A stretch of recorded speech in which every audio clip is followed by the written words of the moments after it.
Welcome everyone to the Eastside Freedom Library. In another month, we will be celebrating our 5th anniversary here. And you will be the first to know that we'll be celebrating that anniversary with a special visit from Jelani Cobb, who will be here on June 12th. So mark your calendars. Now that he has a podcast with the New Yorker, he's such a star. And I understand he has almost 200,000 Twitter followers, whatever that is. So we're a library focused in social justice history.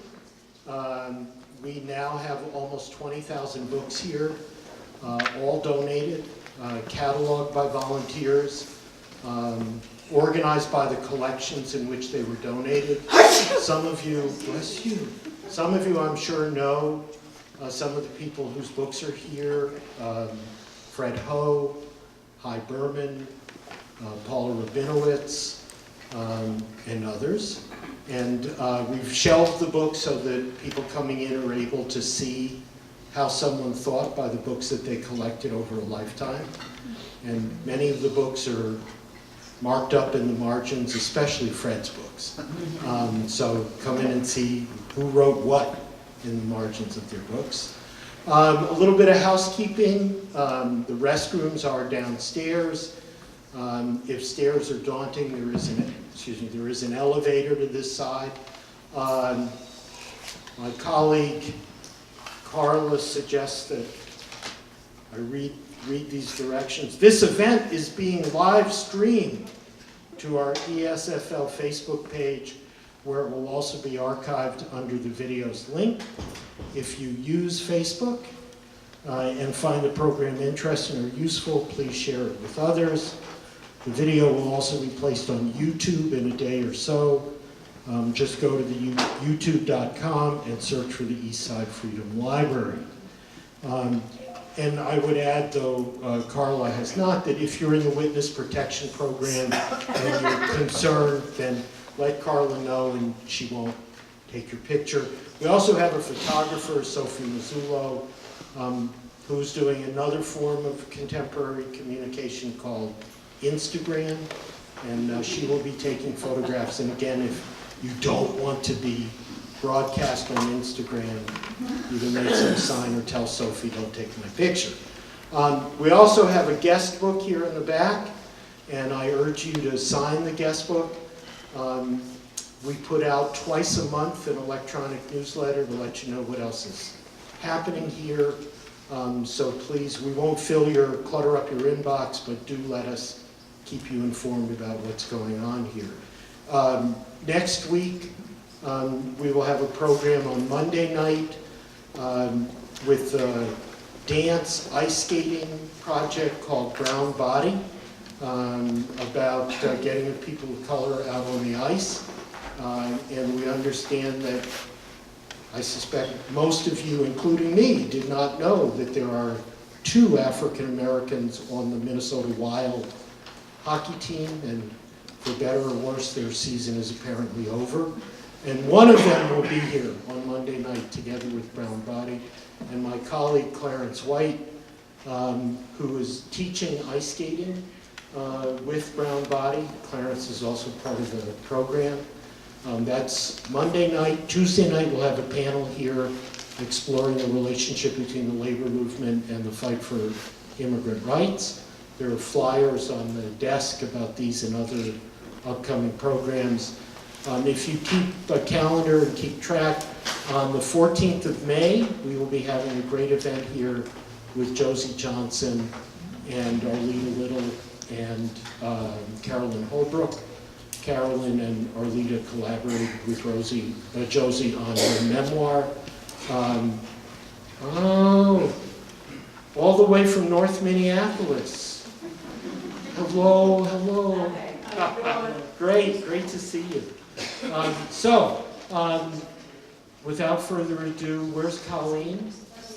All right, I'm going to turn things over to Colleen Bell, who teaches sociology at, no, not sociology, conflict studies and women's studies and social justice studies at Hamlin. And she's responsible for Hollis Watkins and Edna being here this evening, being in town, and she's going to get to introduce him. All right.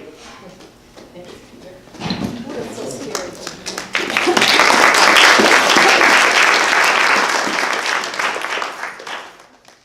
I either have to stand on my tiptoes or bend this down a little.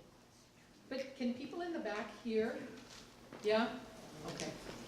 Well, this is so exciting to me, and especially having so many people who get to hear Hollis and his stories. Probably a lot of you already know some of it, but if you don't, you're in for a treat. So Hollis Watkins is from Mississippi. He spent all day today in front of, I would say, about 180 children in various settings, singing and responding to kids' questions. One of the questions was, do you love Mississippi? And he said, I do love Mississippi. And people asked, have you thought about moving up here?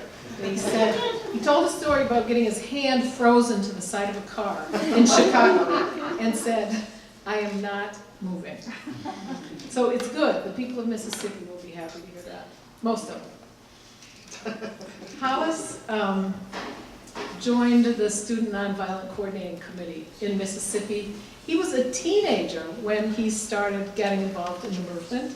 He's got, so that's probably, I don't know, 6 decades roughly of stories to tell. He is also has an amazing voice and loves to have people sing with him.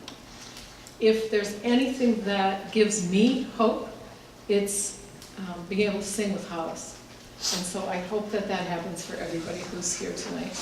I also want to say that Edna is here with him, Hollis's life partner. Edna's kind of been holding all of it together.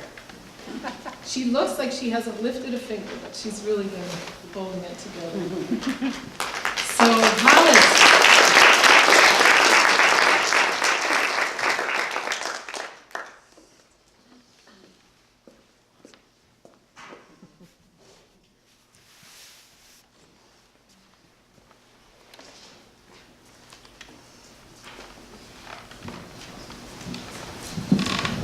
Good evening. How is everyone feeling? Wonderful. I'm feeling pretty good this evening myself. As has been stated, I'm Hollis Watkins from Mississippi. I'm originally from Lincoln County. Brookhaven is the county seat of Lincoln County. But I came from way out in the sticks of the county, not even a little town as big as Boca Chica. I came from way down in the southwest corner of the state where you got Amite County adjacent to it, Franklin County adjacent to it, and also that the possibility of several others, but we won't get into them right now. But it's good seeing all of you and glad to know that you're interested in at least some of the things that I'm going to say or might say as a part of this evening. I'm Hollis, and I am the youngest of 12 children. My parents were sharecroppers when I grew up. Being a sharecropper, many times it seemed as if all of your energy and your work was for somebody else.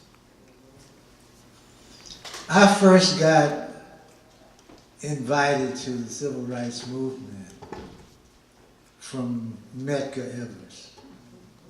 He invited me to come to a meeting of the youth chapter of the NAACP. And I came and I listened at what he had to say and what was being said.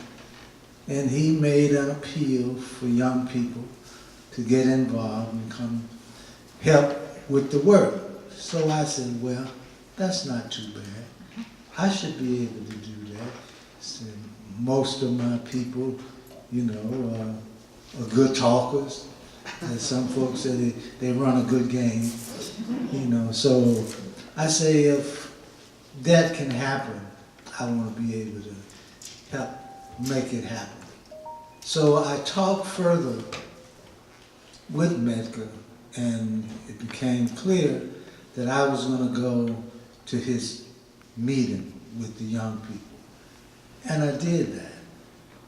As a result of having the meeting with the young people, Medgar explained that they was trying to get black people registered to vote.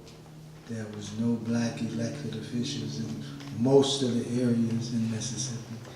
And he wanted me to help get more of our people registered to vote. And I agreed to help him do that. And after doing that with the NAACP, for several months, I happened to go out to Macomb. And as a result of going out to Macomb, I got a chance to meet some other people. One of the persons that I met was a friend girl of mine. And she told me, says, Hollis, said, you got to go out to Macomb. Said, I've been told that Dr. Martin Luther King and some other big folks is out in Macomb having meetings. And I said, yep. I said, where are the meetings being held? So she told me the exact place where it was being held, which was actually in the Elks Hall. And she told me where it was. What did I do? Being a country boy out there in the country, I hit the road running, barefooted, going to catch up with my best friends out there in the country. And I caught up with them, you know, and told them, said, man, said, I've been told Dr. Martin Luther King is out here in Macomb having meetings with folks. Said, let's go see him, see what he's about. They said, yeah, that's right. So let's go check him out. So we got together and hit the road that next day, you know, because we didn't have no vehicle. It was all about walking. And that's what we did. We walked and we talked and went on out to Macomb. When we got to the place where we had been told that Martin Luther King was having meetings, we got to the door and we opened the door and we looking for Dr. King, and we had sized him up as this great, you know, great guy, size and all. You know, when we opened the door, we saw this little old man standing there. We looked at him and we looked at one another and asked him, said, look, man, said, are you Dr. King? He said, no. I said, you sure? You know, he said, I'm not Dr. King. He says, I'm Bob. I said, Bob who? Bob Moses. So I said, well, what are you doing out here? You know, because I'm thinking he done messed things up for Dr. King to come, you know, and I really want to see Dr. King. So he explained to me what he was doing, and he invited me and my friend to join him and help him recruit people to go and attempt to register. So we did that with Bob for about a week. And after a week, then we came back out, and I guess about 6 or 7 days, we came back out, and lo and behold, there was another young man that came in the door. And we asked him, said, now, who are you? He said, I'm Marion Barry. I am the chairperson of SNCC. And we want y'all to help because SNCC has two programs. One deal with voter registration, the other one deal with direct action. And Marion said, I'm the one that's in charge of direct action. So we questioned him about that, and he told us the way young people all across the United States was forming little organizations and doing direct action, as it was called. And that's what he wanted us to do in Macomb, was to form our own little organization and get involved in direct action. So we did. We thought we were really moving, man, I'm telling you. We called a meeting for everybody to bring their friends and people, young people that they could persuade to come, and we were going to meet back. We did that, and we decided at that meeting that we were going to have a demonstration in Macomb to protest the injustice that the city of Macomb had shown us in regard to black people. So, here we are. We were taught what the process was like, and then we began to talk with one another, and we decided that the first place we're going to go and integrate was going to be the public library. At that time, black folks couldn't go to the public library. So we were going to integrate it and change things around. So, the next morning when we all showed up, and we were thinking that we're ready now, we're going to go into this library, all 22 strong. See, we had managed to get 22 young people. And we were ready, excited, thinking that we really finna go somewhere. So, the next morning, we all came, showed up. This was on the day that we were gonna have the demonstration. So we started calling the roll. Said, David, no man, I can't go. My folks told me I better not go out there messing with my white folks. Went down the list of all of us that was a part of it. At the very end, out of the 22 people, there were that many of us that were still ready to go down to the public library. So we went, the two of us, while the others observed and looked on. So, says, if the two of us go, then maybe some of the others will change their mind. But they were saying, I can't go because my parent told me not to go. And even today, I think about what my parent would have told me if I had told them all of the facts. And sometimes we don't tell all the facts, we hold some of them back. Now what was the facts? The fact that I told my parents, but I never lied. Put that out. I didn't lie to them. So in talking to my parent, I told him, I said, now, I won't be back home tonight. So why not? 'Cause I want to spend the night in Macomb with some other friends of mine.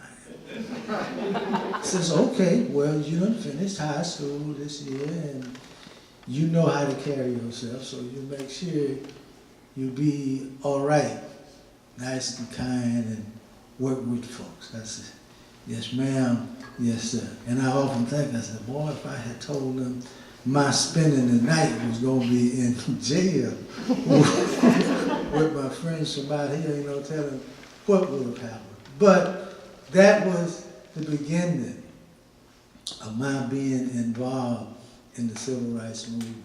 Actually, when I first got started, I was at an old age of 19. And have been trying and continuously trying to make things better. You know, I was taught that unless you try something, you don't really know whether you can do it. So I said to my friends, we got to try this thing. And we decided that we're going to go and have a sit-in demonstration. Since the library was closed, we're going to go to a restaurant and a store that had a lunch counter. And that's what we did. We went there, and before we could get seated good, the police was tapping us on the shoulder, saying, move on, move on. Said, are we under arrest? Not if you move on. You're under arrest now, taking you to jail.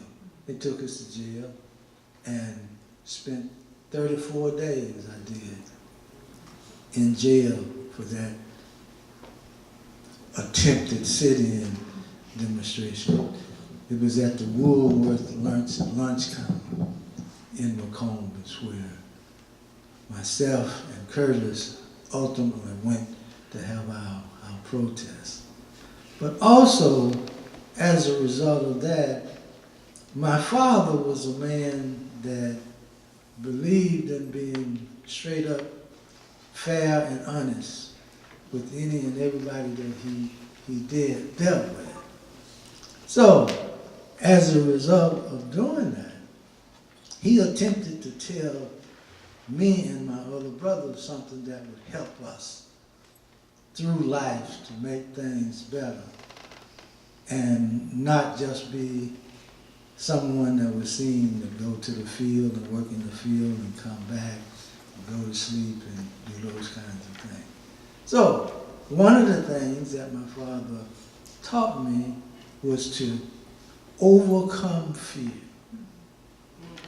Never allow fear of anything, anybody, to keep you from doing what you have made up in your mind, decided needed to be done. So don't allow anybody to take you off of that path. And that's the path that I was going on, overcoming all possible fear. He said, even with dogs. He said, dogs can come out at you, and if you don't show no sign of fear, they'll turn and jump on somebody else. I experienced that in Greenwood. We was getting arrested in Greenwood because we had a large number of people that was going down and ready to go down and register. And the police, Chief Larry at that time, he came out with the dogs. The first dog came and he ran up to me and he raised his head up and went over and jumped on another man on another side. I said, well, I guess that whole fear thing must be paying off, because generally I would have gotten afraid when the dog was coming directly at me. So I said, well, that's one thing that's been good about the process. I spent 34 days in jail for that event in Greenwood, in Macomb, and went to Greenwood. Now, going to Greenwood, I was sent to the county farm. I went on a 10-day hunger strike. Working on the county farm, conditions was terrible. So, what I decided to do, along with a few others that had been arrested, was that we're not going to accept not having the right to do what other people are doing. So, apparently, the sheriff and Chief Larry and them must have gotten hold of some other specific information, because they shipped me to the Mississippi State Penitentiary, Parchment. I spent 55 days in Parchment on death row. When you're on death row, one end of death row is the electric chair. The other end is solitary confinement, which was a 6x6 concrete cell. The only way you could get air was a small crack about this size underneath the front door. But that's what we had to live with. To make things even worse,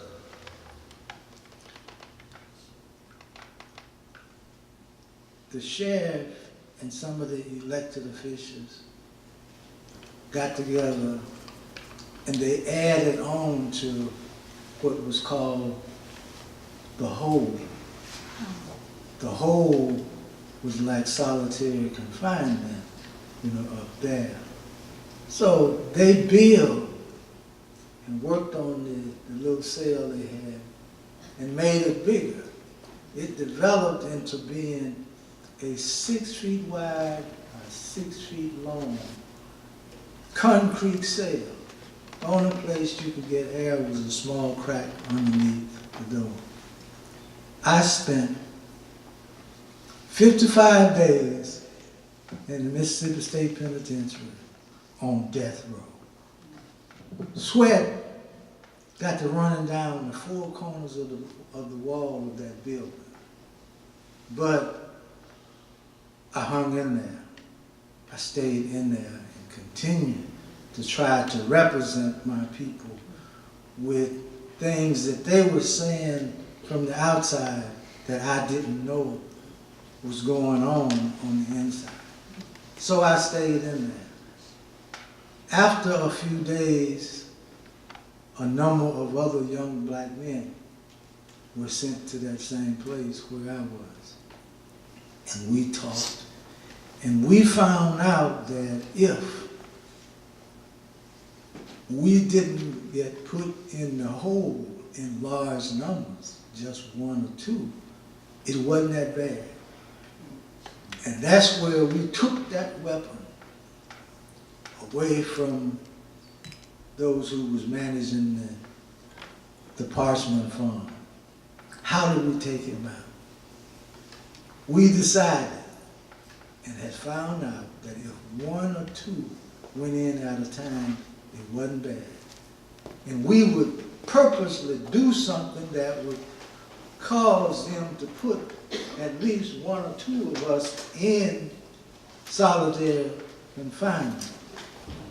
And as a result of that, we began to bug them, and they began to become frustrated because the weapon that they started and had built to use against us, we had taken it away. How did we take it away? Every time we saw or got close to one of the workers at Parchment, we tell them, we got an emergency. We need to talk with you about this and about some other things that's going on. And they said, well, you need to talk to the head man. So we said, that's the one we're talking about. So when he came to find out what it is that we were talking about, we said we was wanting to talk to you because we wanted to know if you would put us back in the hole.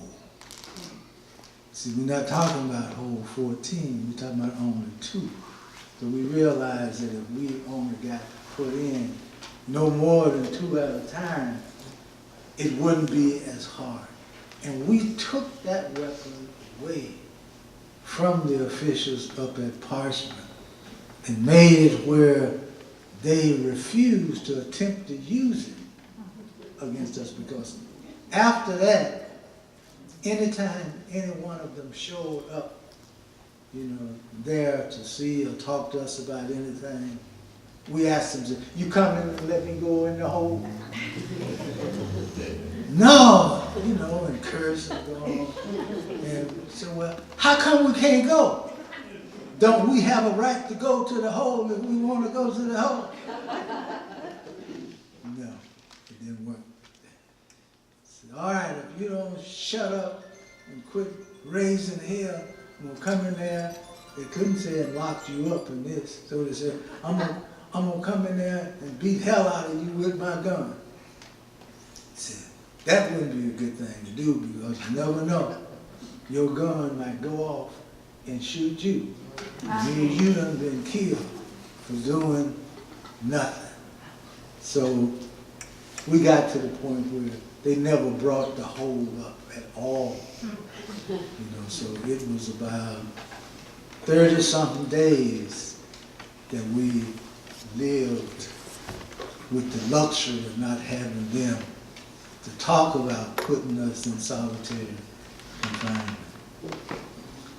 One of the things that my father had taught me and talked to me about says, a lot of the black men that you have heard about it that were killed when they went to jail, they don't really publicize the true facts of how and why they were killed. So what happens is that they will go and entice someone about getting out. And on the way of them getting out, they shoot them. So I said, well, explain. He said, what happens is that the same thing that they tried to pull on you, they pull on other folks. So what you mean? He says, number one, he sells you or gets you to buy into it. Because what they would do was say, Hollis, he said, since you've been such a good nigger and have not caused us any trouble, we decided that we're going to let you go. So I asked him, I said, well, who put up my bond money? He said, nobody, you just been a good nigger, haven't caused us any trouble, so we're going to let you go. I said, I know I haven't served my time. And you're saying nobody put up my bond money. I said, the system don't work with you letting me go. So I'm going back into my cell. And they said, hold it right there, so don't make another step. So if you do, I'll blow your brains out. So what they had been doing in the past is running that same kind of game down on prisoners. And they fall for it. They're excited, they're ready to come out. Well, naturally, they're ready to come out.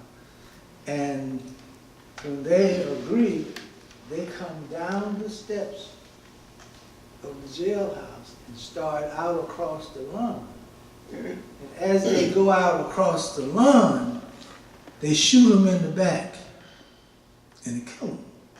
Now, what comes out in the newspaper? What comes out in the newspaper is that this particular person attempted to escape and break out of jail. And when we tried to stop him and call him to get him not to run, the only way we could stop him was to shoot him. And that's how a lot of the young men, and especially men, not too prevalent with the women, were killed in jail and publicized their death as being something that was not true. So I'm thankful that I was blessed to be able to go through that. There's one other little thing that I really felt good about, and I think about it today, and I think about the answer to the question today. Because a lot of people, you know, ask me, say, well, Hollis, after you going through all of this, what are two of the things you are most thankful of? So, all right.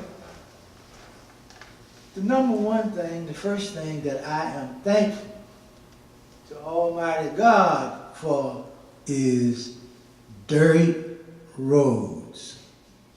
Thanking for dirt roads. And some people, when I've said that to them, they look at me and say, you must be losing your mind. You're crazy, man. What's going on? I said, dirt roads are the reason that I'm still here alive. How and why was that? The reason it was that way is because many of the whites, when they saw us, they started trying to chase us on foot, on motorcycle, and on car or truck. So, when they would get after us and chasing us out there on them dirt roads, our vehicle couldn't outrun theirs, but our vehicle was big enough to kick up dust. And it was the dust that our vehicle kicked up that created a buffer between us and them that saved our lives many days at a time. So naturally with that happening, I can clearly say I'm thankful for dirt roads. One other thing that I told them that I'm thankful number one, is not having a vehicle where you push your button and the windows go down. I say that because I was on my way up to Greenwood, and when I got into Chula, I realized I was being followed by a man in a blue pickup truck. So I tried to outrun him, and then I realized I couldn't outrun him, so that's not going to work for me. So I just slowed down, and he pulled up beside me, and he reached over in his glove compartment, and he pulled out this long pistol, and he did like this, pointed it at me. For a moment, a flash of fear came over me, but I remember my dad had said, you got to get rid of this fear thing. So, in the next moment, I realized that this man will not shoot out his window just to shoot me. Little old black boy, here I am, and he gonna shoot his window? I said, no, he ain't gonna do that. So I just kept on driving, and after about 5 minutes, he passed by me and went on where he was going. But that was a lifesaver for me, that you didn't have those kind of windows on our vehicle, because if that window had been one before you pushed that button, you just pushed it right here. Now I'm in the open space and you can shoot me and kill me. But that's the second thing that I tell people when they ask me, what are some of the things, that you're most thankful of? Dirt roads, and not having a vehicle that's got an up and down window from touching a button. I'm going to stop right here because y'all might want to ask me some questions. I can talk about a lot of different things, but I don't want to go any further without answering the questions that y'all might have. Yes, ma'am. What did your parents say when they figured out you went to jail? Believe it or not, my daddy came to the mass meeting that night after I had been put in jail, and all that had gone down. So they told me that he was in support of what we were doing, and they used him as a guest speaker for that night. Someone else? Can we sing a little? Get on board, children, children, get on board, children, children, get on board, children, children, let's fight for human rights. I hear those mobs howling, they're coming round the square. Send kids those freedom fighters, but we gonna beat them there. Oh, get on board, children, children, get on board, children, children, get on board, children, children. Let's fight for human rights. As fighters we go hungry, sometimes we go to jail, but when you fighting for freedom, our friend will go your bail. Get on board, children, children, get on board.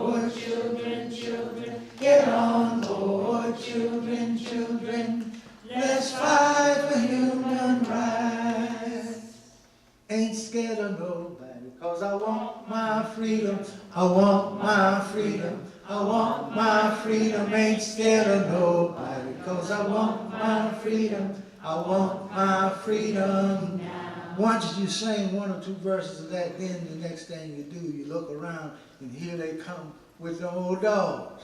And we just brought the dogs into the song. Ain't scared of no dog, 'cause I want my freedom.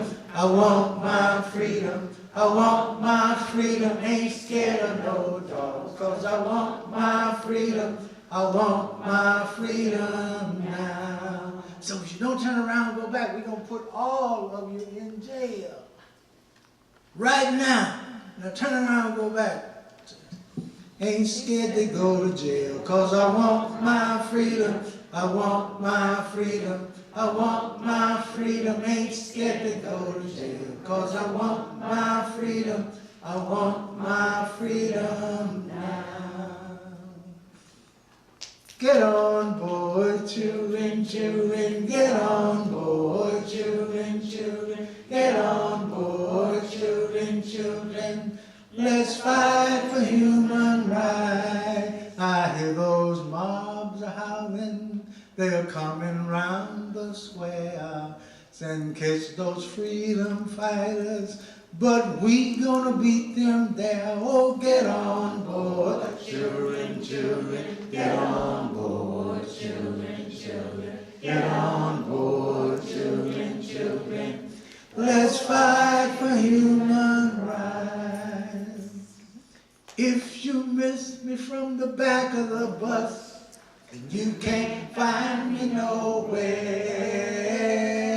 come on up to the front of the bus. I'll be riding up there in the front. I'll be riding up there, not the back. I'll be riding up there. Come on up to the front of the bus. I'll be riding up there. If you miss me from the back of the bus and you can't find me nowhere,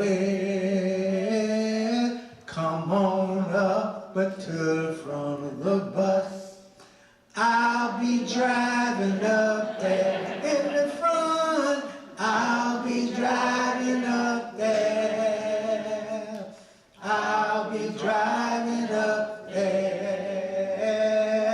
Come on up to the front of the bus. I'll be driving up there.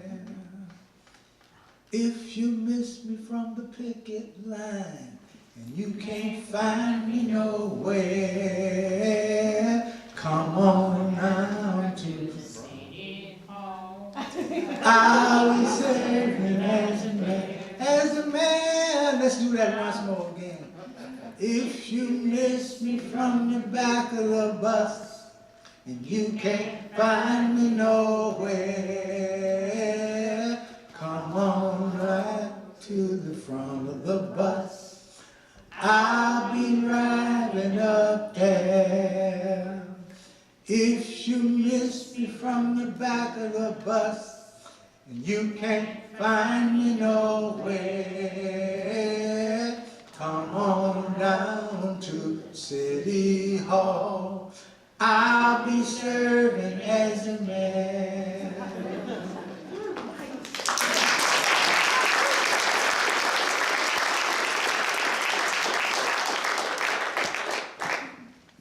So now, we've made that become a true statement in Jackson because a young man that at one time was out there on the picket line with a lot of us, he can now say, come on down to City Hall. I'm serving as the mayor. And that's the idea, the hope that we had for all of our people across the state, is to get someone that's going to treat us right, someone that believes in fairness, someone that believes in justice. Question. All right. Could you talk a little bit about the work that Brother Chokwe Lumumba was doing and kind of how that grew out of the work that you all did at the beginning of the Civil Rights Movement? Well, Brother Chokwe, with the long and short, was trying to fix something with pieces that couldn't be put together that way. He didn't have the necessary resources to bring about the whole pieces and insert them. But he was struggling, trying to figure out how he could take a certain number of those pieces that was broken and make it into one complete and whole. And actually, what we're saying is that he was trying to do an impossibility. And we're thankful that his son has been elected, and his son is going down the road that gives greater advantages and greater possibilities of being able to straighten that situation out. I think I saw somebody's hand way in the back. If you saw me, I wanted to ask, in your travels, in your work, did you meet Fannie Lou Hamer? As a matter of fact, I did meet Fannie Lou Hamer. I met Fannie Lou Hamer one evening as a result, and I tell people that if it hadn't been for Amza Moore, Fannie Lou Hamer never would have been in the movement. But what I was about to say What? I'm sorry. that she would not have been in the movement. When we talked with Amza Moore, who was recommended by Ella Baker, he was recommended by Ella Baker to be the person that Bob Moses came to when he first came into Mississippi. So, when Bob went to Amza Moore said, I don't have the necessary workforce that's needed for you to start a project at that level that you're talking about here in the Delta. So where you need to go is that you need to go south to Pike County and hook up with C.C. Bryant. C.C. Bryant has a connection with people over in Emmet County, over in Claiborne County, over in Adams County, and also reaching in the other direction towards Forest County, Hattiesburg, where he has Vernon Damon that he also works with. So that's where you should start. So that's why Bob originally came and started his work in Macomb rather than in the Delta, because Amza Moore had sent him in that direction. And Amza Moore said to Bob, there's a lady that you need to get a chance to meet and talk with. Her name was Fannie Lou Hamer. Fannie Lou Hamer will be someone that you will be proud of based on the number of people she knows, based on her being willing and prepared to get in the streets and try to get people to become registered voters. Not just here in the Delta, but all over. So yes, I met Fannie Lou Hamer and worked as a person with the Student Nonviolent Coordinating Committee and talking with her about her getting on board and being an active member in the civil rights movement as we attempt to build it and make it strong.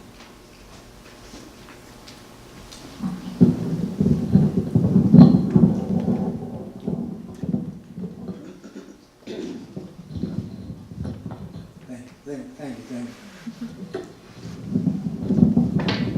Right there. Is there any other questions? Yes, sir.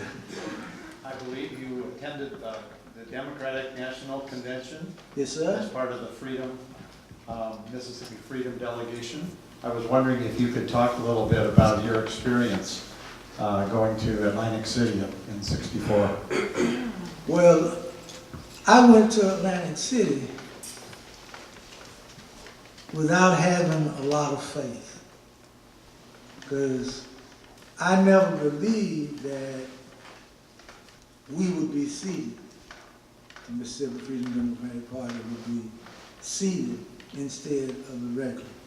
So we got there and we began to talk with people that had previously said to us that they would back us and support us. I'm talking about elected officials from other areas. I'm talking about members in the United States Congress had made a commitment that if we got there, they would bring forward for motion and make sure that we, the Mississippi Freedom Democratic Party, be accepted and the ones to get the seat.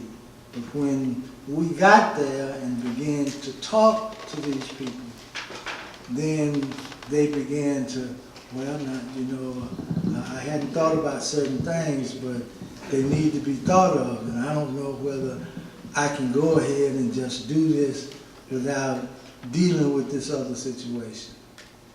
So it was very disappointing, even though there were a number of things that was gained as a result of us doing that. I was frustrated. You know, I was outright mad sometimes. Being frustrated and mad, you know, there's a difference in that. But that's where I was. And, you know, I didn't want to say some things that I felt like saying, and I still haven't said some of those things yet, because, you know, there might be someone that's here in the meeting that's a little bit older than me. And my mother would always say, boy, you make sure you respect your elders. So giving respect and honor to the elders, you know, it was very frustrating and very disappointing.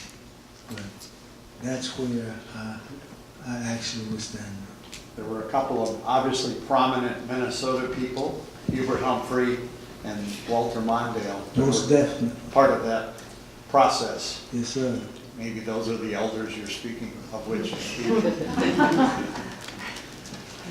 No, the elders, and that's why I say there might be elders. I'm talking about us that in here. So, see, I don't know how old you are, and I'm not asking. 'Cause I don't want to get into that. But the folks in charge at that time, they knew how to put the pressure and where to put the pressure. It's like you said, you had two prominent people here from Minnesota. And when they were called upon,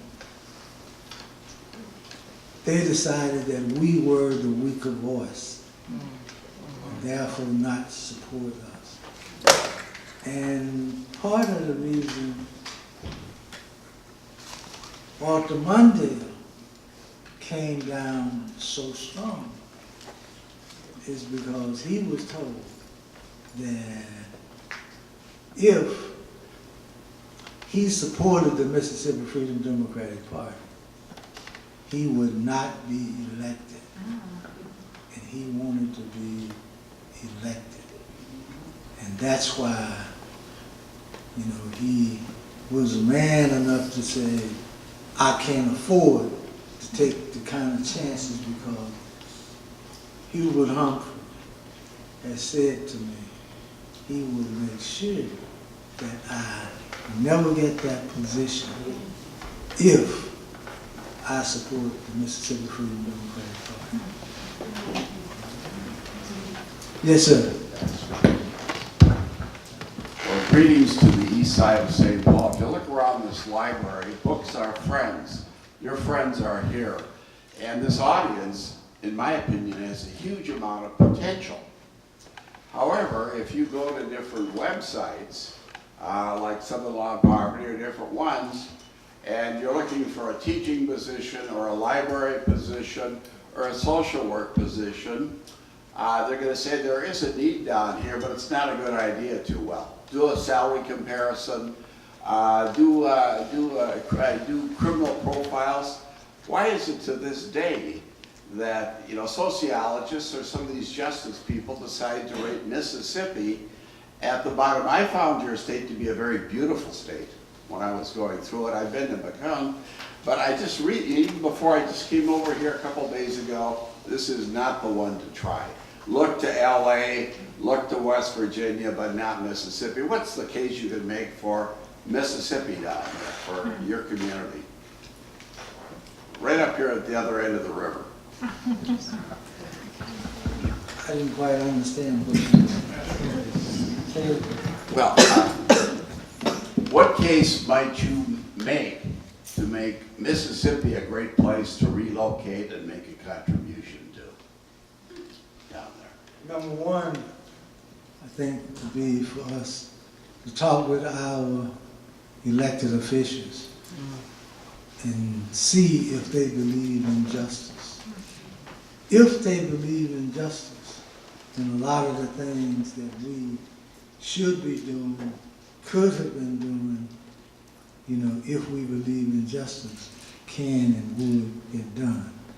But if we don't believe in justice, for whatever reason, we're scared that we lose this or whatever, if that does not come about, then we're going to continue to have people who not working for the majority of people from Mississippi, but is working for those that they feel they can fatten their pockets out of more so and do the things that's appealing to them and their immediate families, and the rest of us can,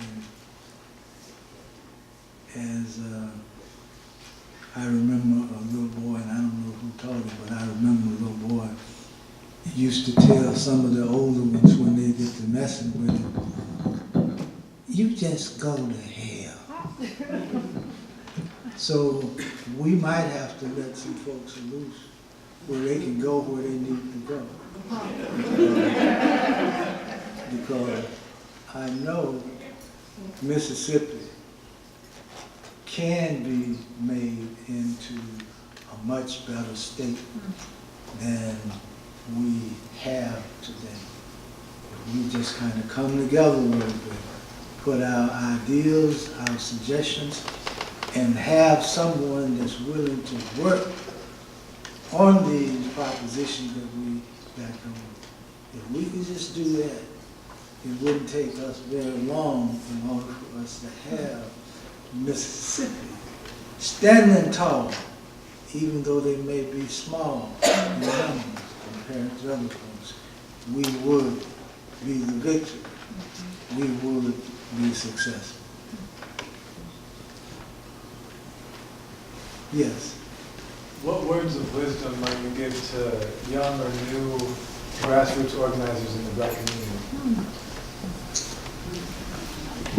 The wisdom that I would give to those young Black people, they said it in a song. I don't remember who said the song, who did the song, but a little part of the song at the beginning of it went like this. Keep on pushing, don't just stop now. You just keep on moving higher and higher until the ground that we step on becomes hallowed ground.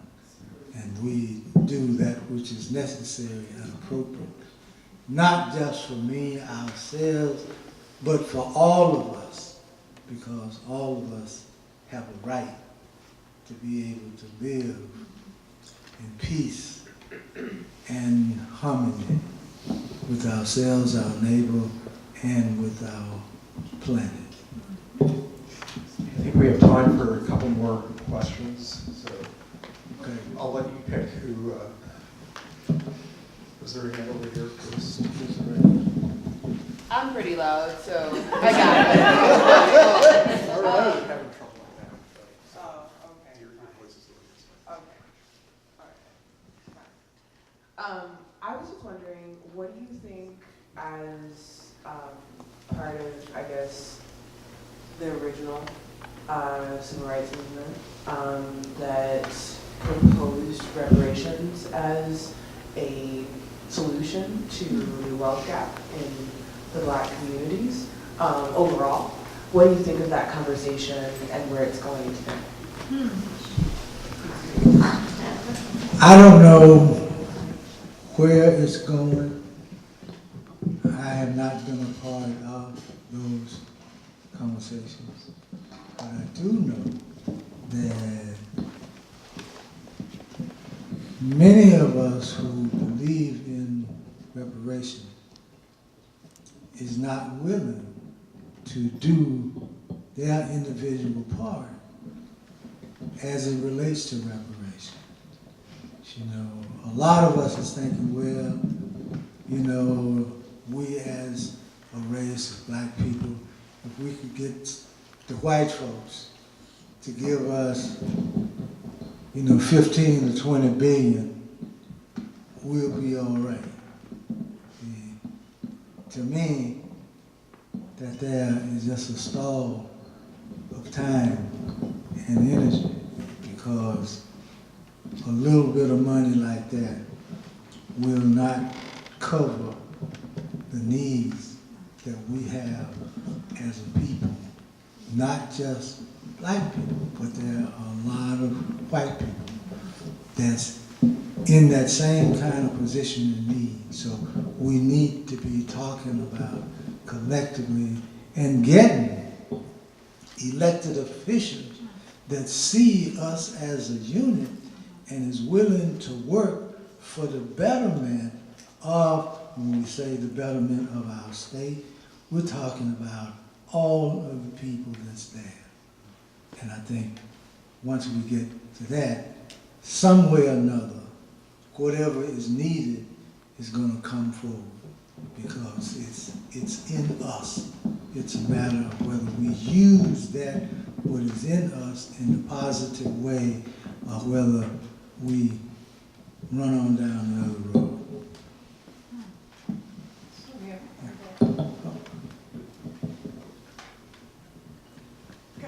You're over there. I just have a question as to whether or not you had a chance to go to Highlander, and if you did, what your experience there was. I haven't had the opportunity to go up there since the fire occurred, but I'm very familiar with Highlander. I started going to Highlander back in the early 60s, and as a matter of fact, I have a seat on the board of Highlander. So I haven't been up there since the fire was there. But I look at Highlander's history. You know, it was a time before when Highlander was at Mount Eagle. There was a fire that occurred where people attempted to burn Highlander down and burn most of it down, that caused Miles Horton to look elsewhere, that caused him to move to where we are today. But that's all I can give you on that, sister.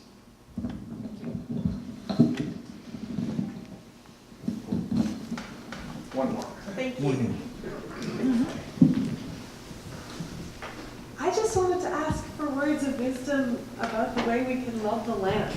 I've been so grateful for the love of land that you've shared.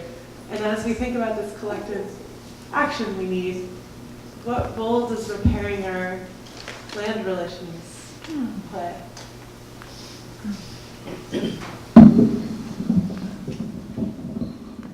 When we look at the situation with our land. In order for you to have the different kinds of structures, et cetera, that's needed, you will need to be in charge of some land.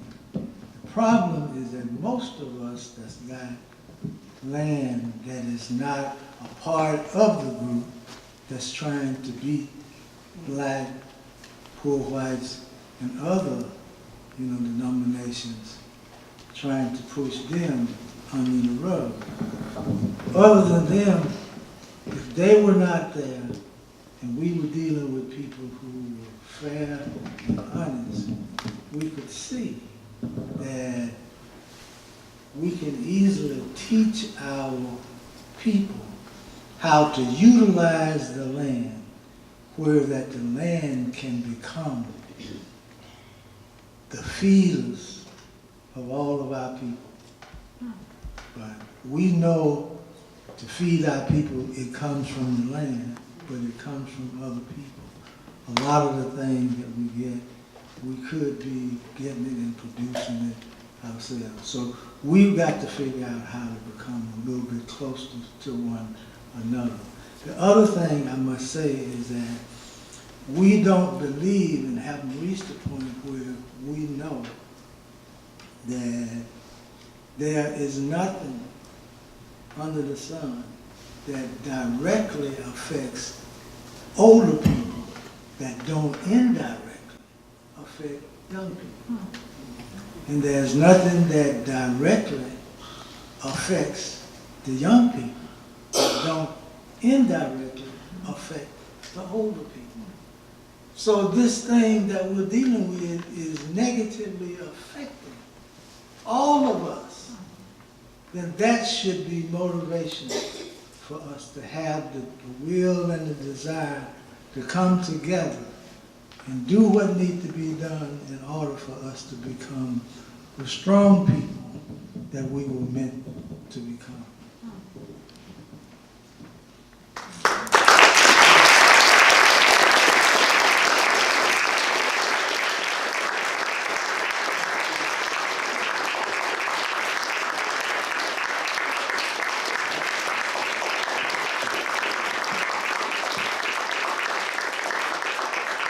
Well, thank you all, and thank you, Mr. Watkins. It's really been just wonderful to be in your presence. Don't rush to leave. Mr. Watkins is back there. There are still books and CDs to buy, and he's happy to continue talking with you informally and talk to each other. Look to me like not many people signed the guest book. Sign the guest book, please, so that we can stay in touch with you, let you know what else is happening here. So thank you all, and let's get to know each other. Thank you.